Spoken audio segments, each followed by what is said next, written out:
চলো তোমাদেরকে বলে দিই সানডে স্পেশাল কি কি রান্না হয়েছে। দেখতেই পাচ্ছ ঝুড়ো আলু ভাজা, তারপরেই দেখো এটা কি আম ডাল, গরম পড়েছে সেহেতু আম ডাল তো হবেই মাস্ট।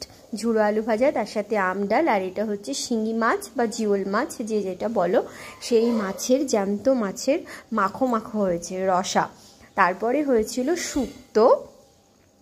শুক্তোর পরেই হয়েছিল এটা লাউ ঘন্ট বড়ি ভাঙা দিয়ে, আর সানডে স্পেশাল গরম গরম মাটন কষা হয়েছিল। তো মা আবার কষাটা পুরো কমপ্লিট হয়ে গেছে, আর অবশ্যই মাটন কষাটা কাঠের উনুনে হয়েছিল, খেতে যেন একটু বেশি সুস্বাদু হয়েছিল। মা একটু তুলে দিচ্ছে তার জামাইয়ের জন্য, বলছে একটু দিয়াই বাবাকে খেয়ে দেখুক। তো আমি যাচ্ছি এখন ওই ঘরে, উনি বসে আছে তাকে দিতে।